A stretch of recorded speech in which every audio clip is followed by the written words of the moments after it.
Coming up, we're going to look at why no one wants to take a vacation anymore. This is mind-blowing. I think you're going to set some people free. And then the best and worst cities in America to start your career. Let's go.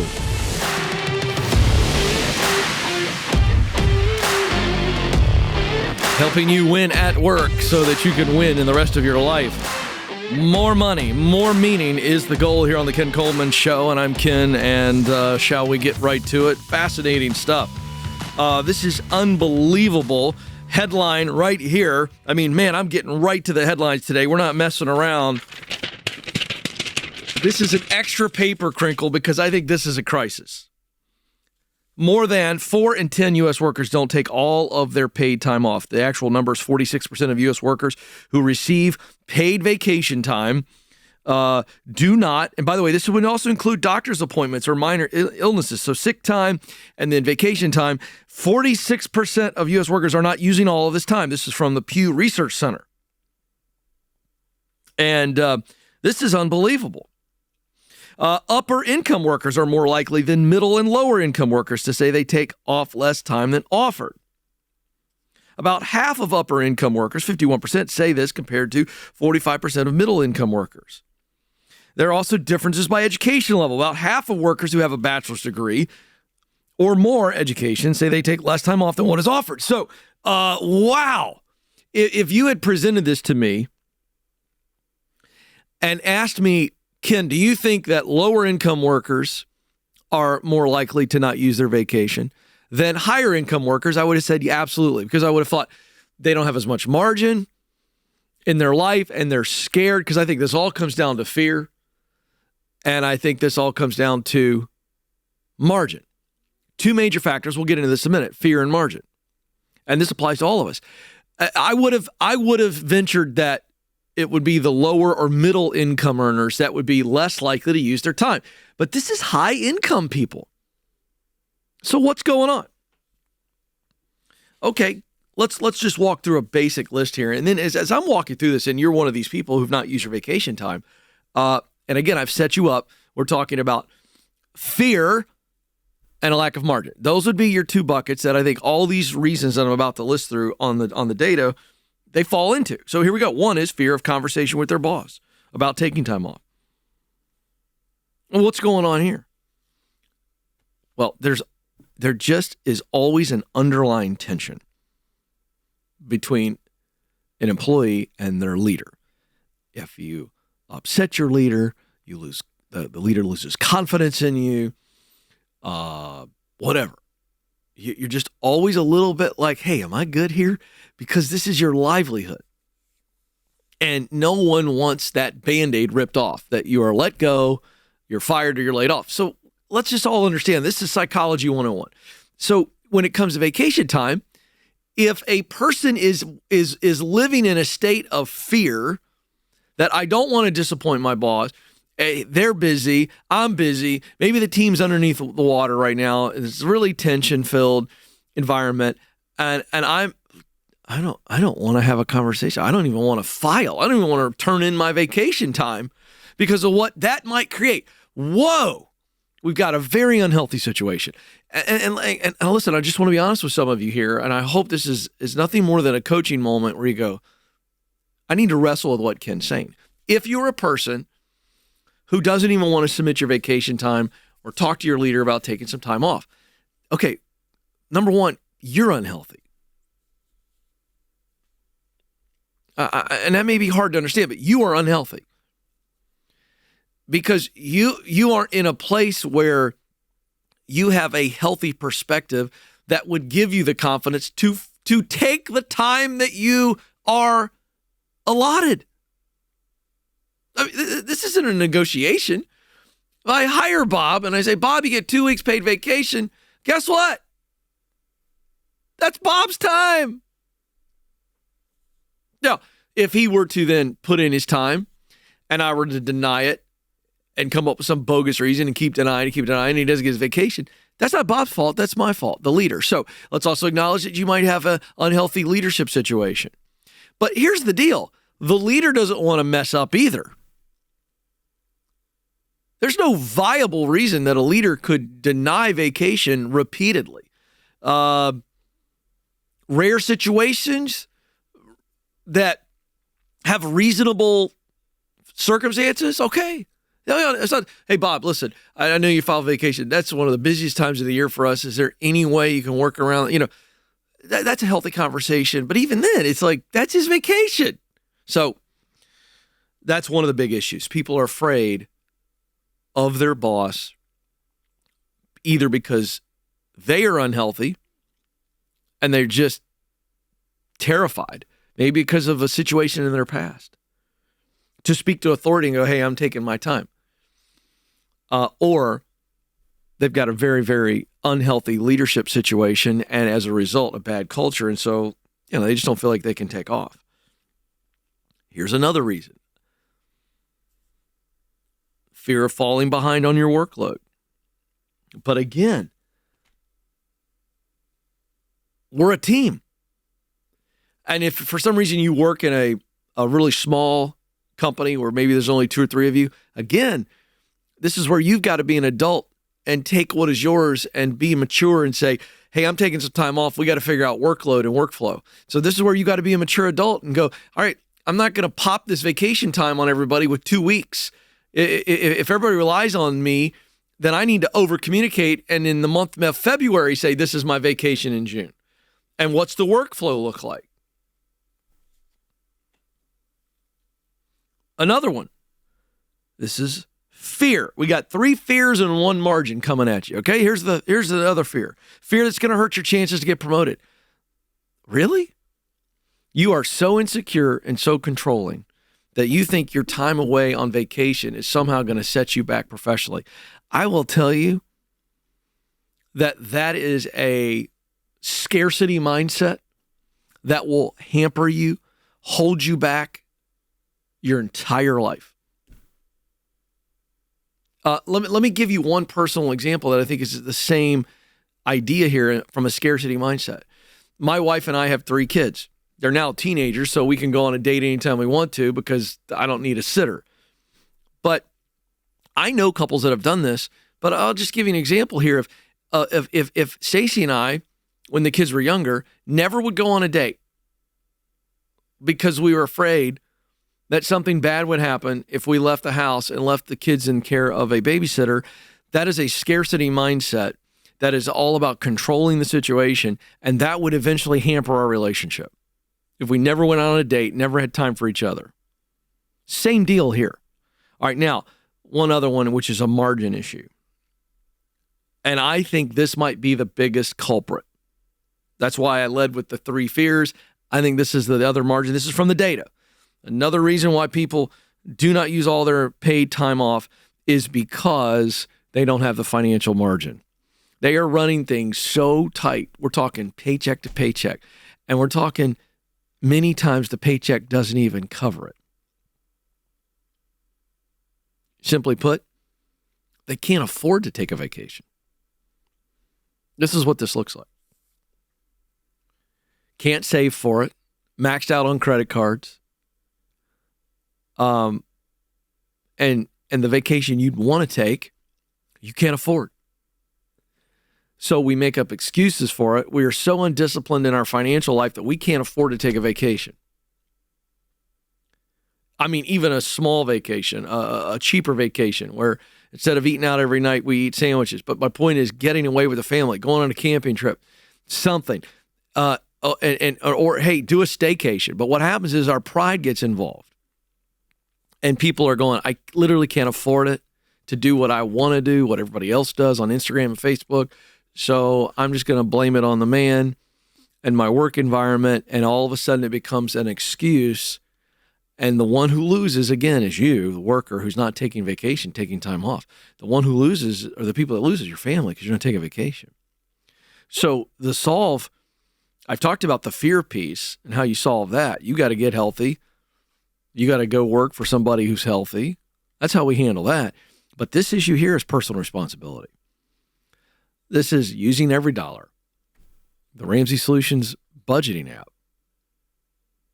For those who've never heard of it, go check it out, RamseySolutions.com. Every dollar. You can use it for free. It's in the App Store. Know where your money is going. Get a plan together. Hey, summer comes every year. Plan for it. Take a vacation. It matters. You have got to deal with the limitations that are keeping you from taking a vacation. Your very life depends on this. Mental, emotional, physical health. Got to get some time away, folks. Take control of your life.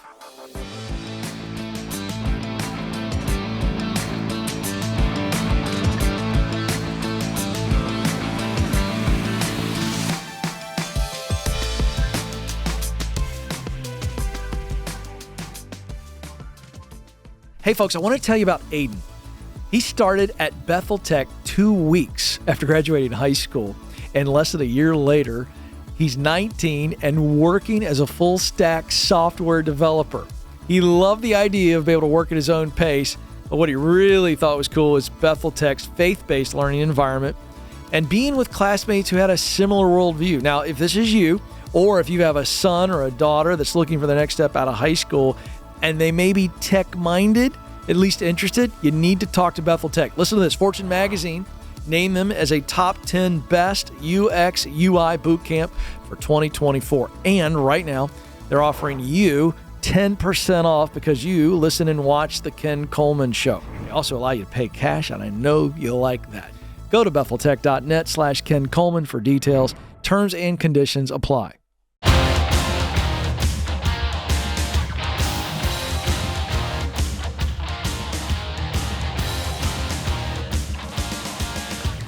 All right, staggering number here for you.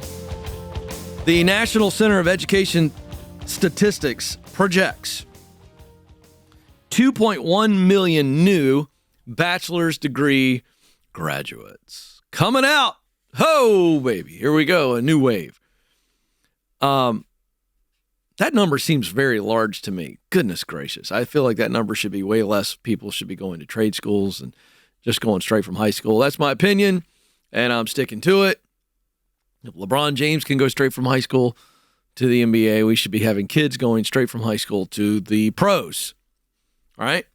But that's not the topic of this segment, but this is fascinating. So that'll give you some context here, okay? So 2.1 million new graduates leaving college, and now they got to pick a place to work. And so the best cities to start a career in 2024 by Wallet Hub. This is a new study. They compared 182 cities that included the 150 most populated U.S. cities, plus at least 2 of the most populated cities in each state. So that's how they came up with the 182.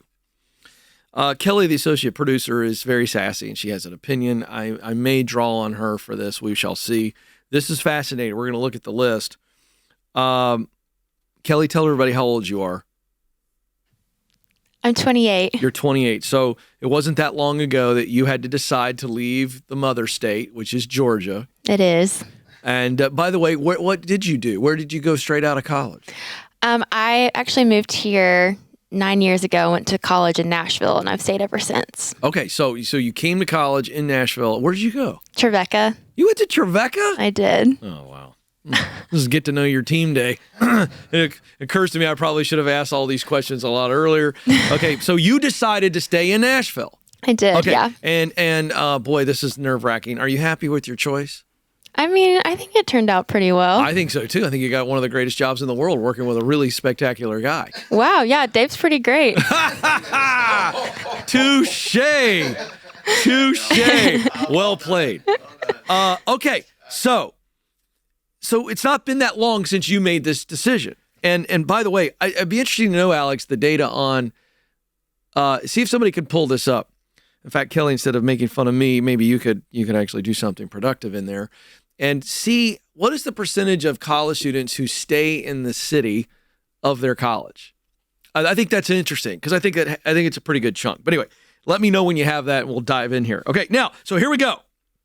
So, do I have a, I don't have a drum roll. We don't need it. Okay. The top city in America to start your career, Kelly, you're going to like this, is Atlanta, Georgia. Feels like fake news to me. It's not fake news. It's listen, I'm just telling you, Atlanta traffic is awful.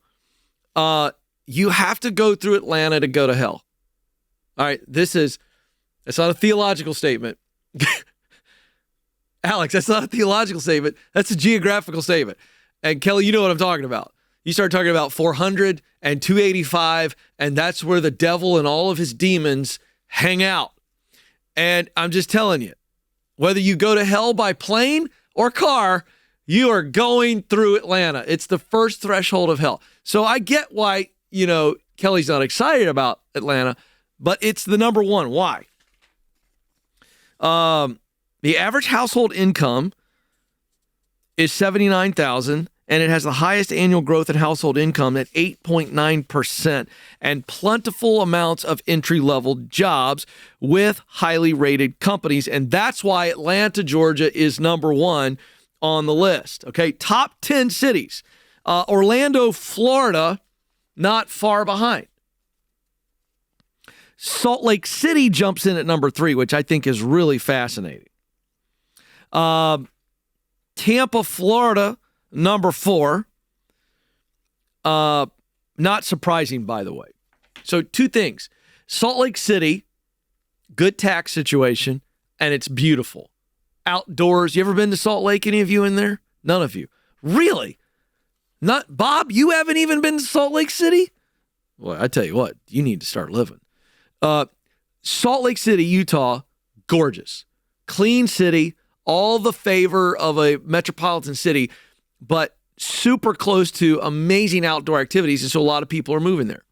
Very quiet, very clean, very safe. Now, here's what shocks me.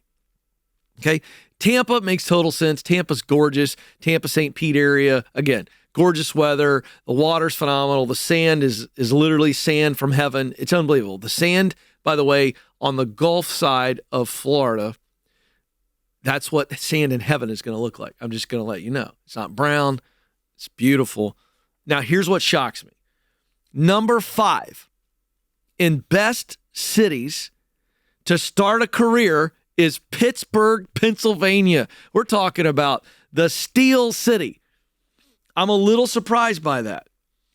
Portland, Maine. You never see Portland, Maine. But again, it's got to be the outdoor component, and again, you're always going to look at income here, and you're looking at opportunities to start. We'll round out the top 10 with Charleston, South Carolina, in my opinion, one of the best cities in the South. You're shaking your head, Kelly. You have a strong opinion on Charleston. Why? Obsessed. Why are you obsessed with Charleston? It's stunning. It feels like Nashville, but on the beach. 100%. And you've been there, I assume. I hope you're not just giving me this opinion from a brochure that you've read. No, I have Instagram pics to prove I've been there. Okay, good. I love Charleston. My nephew, Colin, just started his first job right out of college in Charleston. He was just at our house last week. He loves it. Charleston, South Carolina, great foodie town, Kelly. You've got the beach, great culture, the cobblestone streets, all the things. All right. Rounding out the top 10, Charleston was 7, Austin, Texas, 8, Miami, Florida, 9. And again, the only 2 cities that shock me on this list, Pittsburgh, Pennsylvania at 5, and Knoxville, Tennessee at 10. I don't believe it.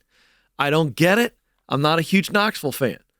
But, all right, now, let's switch gears quickly. Then we're going to get to another fun little article about super commuting, okay? Here we go. The worst 10 cities. 10 worst cities to start your career. Anybody want to take a guess? Did you cheat, Alex? You know. Anybody in there? I'm picking on Kelly. Do you know? Have you looked at the article? That's not fair. Okay. Number 1 of the top 10 worst cities to start your career is New York City. Look, folks, it's just too expensive. I love going up there. I was up there last week. I go up all the time. I love the Big Apple, but I'm visiting. If you're a kid coming out of college, you're going to live at almost poverty level, and you're going to have a couple of roommates that are rats. It's just the reality, okay? All right. Bridgeport, Connecticut, super expensive. Pembroke Pines, Florida, don't know anything about it, but my guess is everybody there is 82 years of age or older. A lot of shuffling and a lot of shuffleboard, if you know what I'm saying. Detroit, Michigan, Newark, New Jersey, down on the list. Jackson, Mississippi. And then Oxnard, California. Never heard of Oxnard. I wouldn't want to work in Oxnard. I wouldn't want to live there. It's hard to say. Don't like anything about it. So there you go. So what are you looking for? You are looking for average household income, the annual growth in household income, the amount of entry-level jobs, and highly rated companies. That's what you're looking for, youngsters. And did anybody pull up the data for me on the percentage? What do we have? Percentage of students who, like Kelly, the associate producer, stayed in the city. What do we got? 61%. 61% of college students stay in the city. That's fascinating. Honestly, a little higher than I thought, but I like when I'm right. I'm rarely right. I've been married 26 years, have 3 teenagers. The amount of times I'm right in my own house, very, very small. I like that. So here's the point. If that number continues to hold, you better choose your college pretty well, right? Because if it's kind of like, I'm here, I got friends here, I've got a base, I want to stay here. Here's the question. Is your college town a good town to start your career in? Okay. One other quick thing I'm going to pivot to. Another quick article, because this is related to where you work. Super commuting is on the rise. The average commute for Americans right now is 26 minutes. But what does a super commute look like? A super commute is defined by a 3-hour commute. Good heavens. That's not super. That's silly. Okay? I don't get that.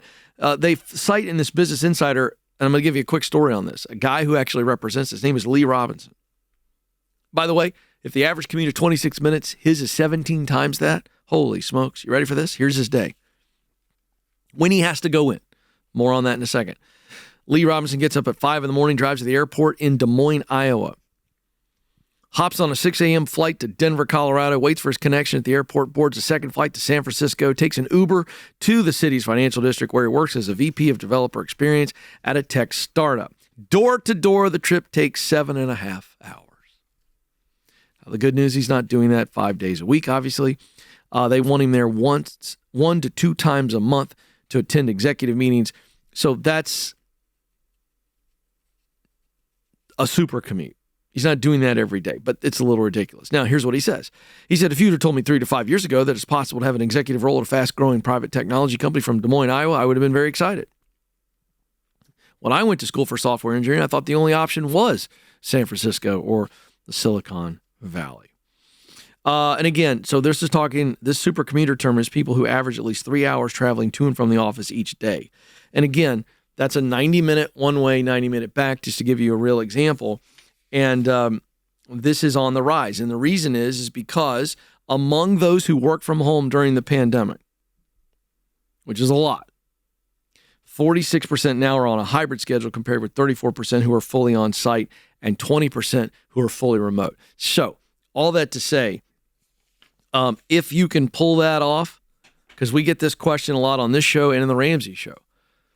And what I mean by pull that off is it is not hurting you financially, and it is not hurting you emotionally, and it's not hurting you relationally. If it's not hurting you and it's not causing you to suffer in any of those 3 areas, then I say go ahead with your super commute. But if it's hurting you in any one of those areas, it is going to eventually really knock you out. It could have detrimental effects on your life. Nothing is worth that. This is the Ken Coleman Show.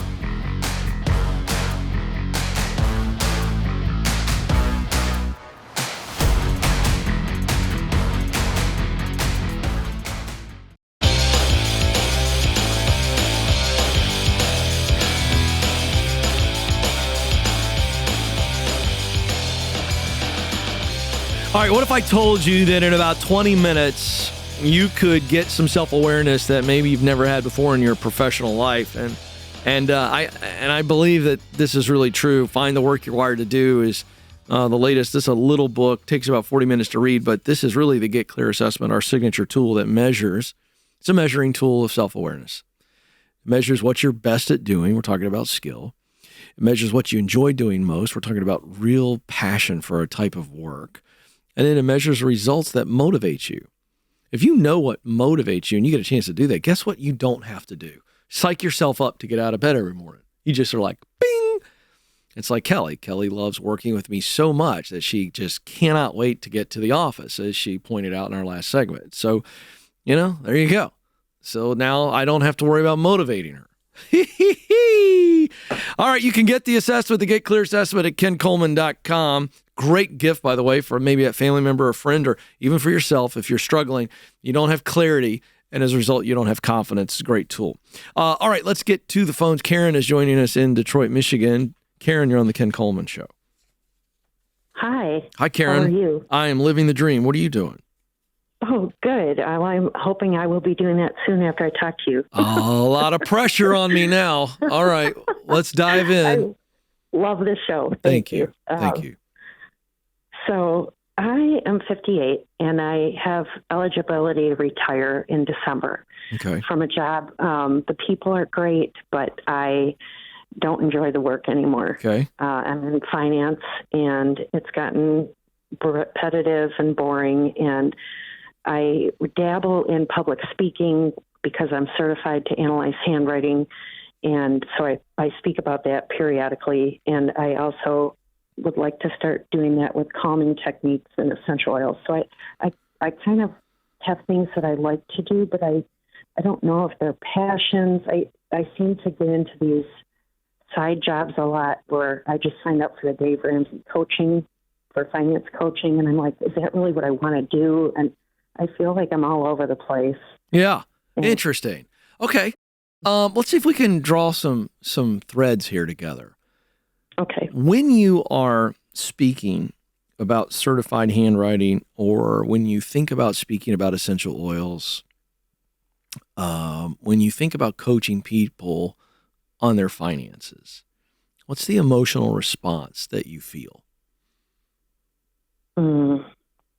Well, with the public speaking part, with the handwriting and the essential oils, I get excited. Yeah, it's positive.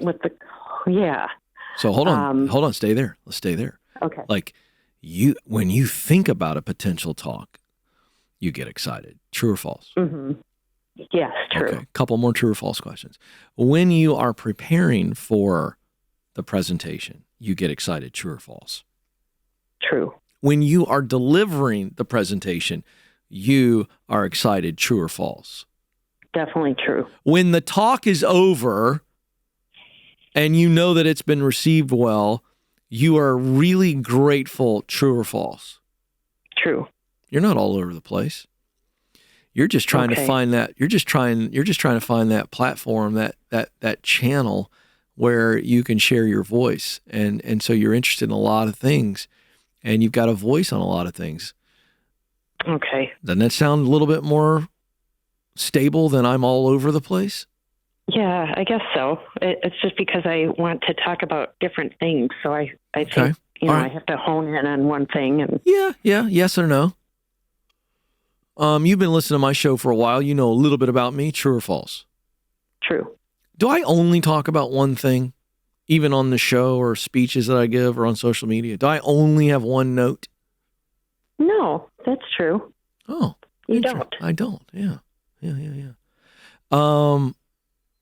I get just as excited if somebody asks me to come speak at a church, and if I speak out of scripture and essentially preach, as I do if I give a leadership talk. I get just as excited about giving a talk that I gave at our money event, Total Money Makeover Weekend, on how to be wealthy, how to become wealthy. What are the mindsets of wealthy people? I got just as excited about that talk as I did my talk at Entre Leadership Summit, where I talked about growing leaders. Very different topics. Mm-hmm. But in the same lane, yes? Yes. Winning professionally. Making the most of your professional life. Making your mark. So I'm not talking to a lady who's flighty and all over the place. I'm talking to a lady who is coming up on a new season of life. And she has been bored out of her skull doing something that she's probably good at, but she doesn't love doing. Exactly. And so you long to communicate, you long to share, and you love the performance nature of it. And that's okay too. Is this still true? Am I saying anything false? Nothing you're saying is false. All right. So now let's get out of the emotional for a moment. Let's go to the practical. Okay.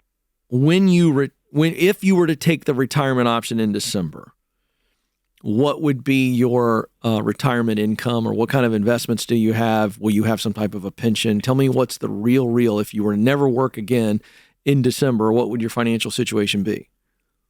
If I was never to work again, the financial situation would be cut about 40%. All right. So you would take a 40% cut on your current income. And what do you currently make? About $80,000. Okay. All right. So first of all, you're 58 years young. Mm-hmm. Okay. So we're not going to do that, are we? We're not going to never work again and not bring in income, correct? Correct. Okay. And yet we still have a cushion because we couldn't even make some plans starting now leading up to December to where you could even cushion that first 6 months. True? True. Okay. So you see what we're talking about here? Well, there's no reason to be anxious about this. Okay. Because I feel anxiousness on you. Yes. Right. What are you anxious about? Tell me. It's okay. The uncertainty of knowing if I could take off with this public speaking. Aha. So we have the wrong mindset. You're thinking about taking off, and I think you should be thinking about getting started. Oh. You see the difference? Okay. Do you see the difference? Yes. It would be like me coming to you, Karen, and going, "Hey, Karen, I just started playing pickleball about 6 months ago, and I am really anxious about, becoming a level 5 and winning a couple of regional tournaments and becoming pro." What would you say to me if I said that to you, knowing I've been playing for 6 months? I'd say, hey, hold on a minute. Yeah. Let's just work on getting better now. Yeah. And getting better. Yeah. Hey, Ken, how about you start with some lessons, pal? You're thinking about winning tournaments and you've not been playing long enough to even see. I love this now. See, Karen, I think that's what's going on. And I think, I want to be on stage like Gabby and Oprah and all these other people. Yeah, I get it. But let's be honest. Is that realistic right now at 58? Not right now, no. No, it's not. And it may never be. But you know what is realistic? What? That you can begin to speak to people in the Detroit area and begin to add value and maybe coach people financially. So I don't think that considering coaching for Dave Ramsey and being one of our financial master coaches is a silly idea at all. In fact, I think it's right square in your lane as somebody who will communicate to influence. Okay. And if you want to start giving little local talks around essential oils, start doing it. Let's not put a bunch of pressure on it to make a living. So if you want to retire from this dead, soul-sucking job in December, great. Let's find another job that's actually really fun. Maybe where you are in a communication role or you're leading people or something. Let's go keep our income the same while we start speaking on the side. And we take all the pressure off of speaking to actually make up the 40% difference. But we go find a job that you really, really enjoy that keeps your juices flowing. Okay. And then you wade into the water. Okay. All right? Don't try to figure it out today. Just go start speaking. Stop thinking and start speaking. Okay. You got it? Good. I will. I have 2 lined up in July. Great. Now I want you to find a job that you can step from this boring numbers job into a job where maybe you are doing some type of communicating or training. Maybe it's even some type of corporate training or, whatever, where you're able to speak and you're able to pour into people. And then you do this other stuff on the side. Okay. You got it? I mean, hey, let's just baby step our way into this. Just ease into it and have some fun. Karen, you're awesome. This is The Ken Coleman Show. Thanks for listening to The Ken Coleman Show. For more, you can find the show on demand wherever you listen to podcasts and watch the show on YouTube. You can also find Ken across all social media by following @Ken Coleman.